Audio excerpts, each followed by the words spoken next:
¿Alguna vez te has preguntado por qué disfrutas la música?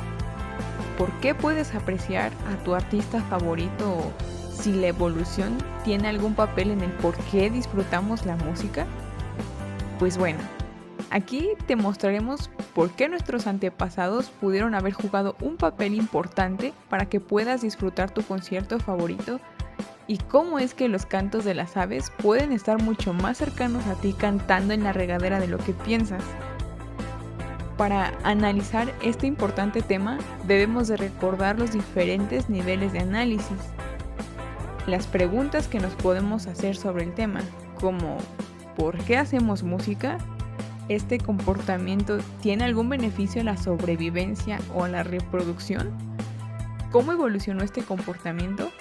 ¿La selección natural ha modificado el comportamiento a través del tiempo? Primero debemos definir qué consideramos como música. Día a día escuchamos muchas canciones, pero existe una gran diversidad cultural donde la música se traduce no solo en notas y ritmos, sino en danza o para formar parte de un rito social. Es por ello que definir lo que es la música no es una tarea tan fácil, pero al final es una serie de sonidos combinados secuencialmente que obedece cierta estructura armónica y melódica que busca expresar una forma estética o una emoción. Existen al menos dos abordajes para estudiar la música como fenómeno universal. Desde la etnomusicología buscan las características particulares que ciertas poblaciones y culturas dan a la música. Y, por otro lado, la perspectiva biológica, que busca entender el por qué todos tenemos la capacidad de crear, interpretar, entender y ser afectados por la música.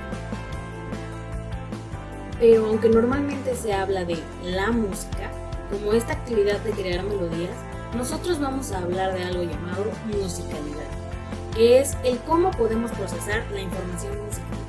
¿Cómo evolucionó el estudio de la música? Existe una gran probabilidad que lo que llamamos musicalidad sea una combinación compleja de distintos componentes individuales. Solo falta ver la evidencia científica para darnos cuenta que se puede afectar el procesamiento de los tonos y el ritmo individualmente, pero no los dos al mismo tiempo. Por lo tanto, entender el rol de la música en la evolución del hombre se vuelve un problema más difícil de desentrañar de lo que puede parecer en un inicio.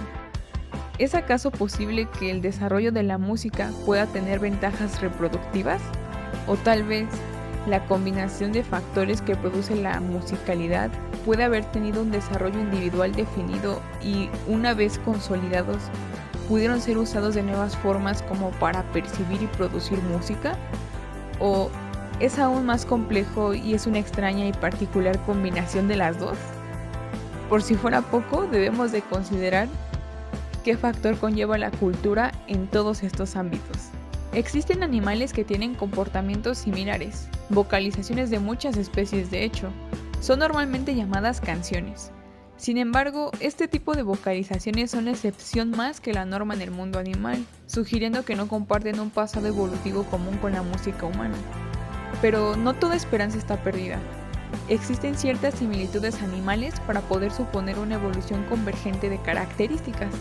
Áreas del cerebro de las aves han sido comparadas a nuestras áreas relacionadas con comunicación que se activan cuando un ave canta o escucha una canción. También se ha visto un cierto paralelismo entre la música humana y las señales vocales de animales como los pollos. En el caso de nuestros parientes cercanos, los primates, se han podido observar vocalizaciones que transmiten cierta información acerca de depredadores y que se desarrolla con la edad. Una de las teorías más conocidas relacionadas a estas similitudes con otras especies y basada en la selección sexual que puede derivar de la música, establece que la música humana pudo haber tenido origen en que la habilidad musical es atractiva en sí misma. Existe soporte empírico de que hay un mayor valor en la persona de acuerdo a la calidad del rendimiento musical. Otra teoría postula el origen de la música como una forma de mantener los vínculos sociales en grandes grupos y que posiciona un posible origen común entre el lenguaje y la música, un protolenguaje musical. Existe otra teoría muy popular que nos indica que la música pudo haber facilitado la interacción entre padres e infantes, una interacción que parece la solución universal para calmar y tranquilizar a los bebés. Como vemos, existen múltiples teorías acerca del origen de la música. Analizándolo desde una metodología de psicología evolutiva, teorías que en los últimos tiempos y bajo la luz de nuevos estudios han demostrado ser incapaces de dar explicaciones útiles, pero que al menos sí existen ciertas similitudes entre otras especies no humanas y nosotros. ¿Cuál sería un modelo evolutivo de la musicalidad? Hasta este momento se ha hablado mucho acerca de cómo podemos estudiar la musicalidad, pero aún no hemos respondido a la pregunta de si la musicalidad evolucionó. Y si es así, ¿qué beneficio puede traer por haberse conservado? Para responder estas preguntas, León Gómez y sus compañeros crean un modelo sobre el por qué existe la musicalidad. Primeramente, debes de separar dos elementos primitivos de esta habilidad. La primera la llamaremos oído relativo o relative pitch y la segunda ritmicidad o en inglés rhythm. Pero, ¿qué significan estas estructuras que sentarán la base de la musicalidad?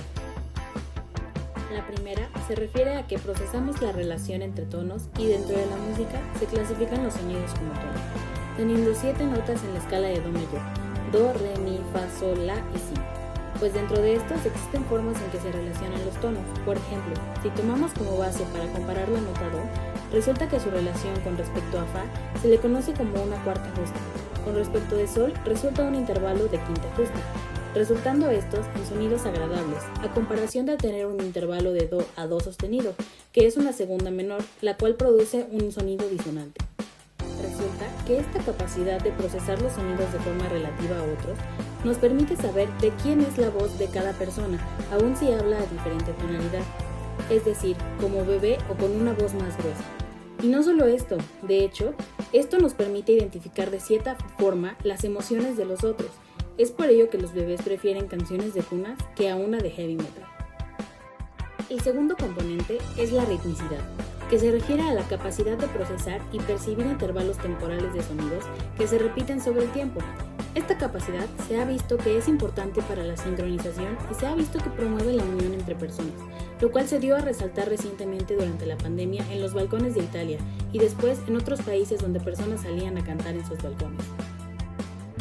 La forma en que los autores unen estas dos características fundamentales es dentro de lo que se conoce como Infant Direct Speech o lenguaje de bebé, que consiste en el proceso comunicativo que se tiene de los cuidadores hacia los bebés, pues consiste de un lenguaje melódico y rítmico. Los autores indican que estos rasgos mencionados sirven para generar un apego y expresión de sentimientos por parte del cuidador al infante. Para una sociedad de nuestros antepasados homínidos, era importante mejorar la comunicación del infante con su cuidador para aumentar la posibilidad de supervivencia en un entorno muy peligroso. ¿Hay una relación entre el lenguaje y la música? Y no solo eso, sino que muy tempranamente estas habilidades que constituyen a la musicalidad pudieron formar un protolenguaje musical, el cual por la necesidad de crear una sintaxis y semántica más especializada, se fue adaptando para generar un lenguaje como lo es el español. Además, hoy en día se sabe que la música y el lenguaje hablado están muy relacionados en el cerebro, que pareciera que las mismas partes que funcionan para el lenguaje lo hacen para procesar la música, dándonos ideas de que tuvieron un ancestro común en su origen. Conclusión.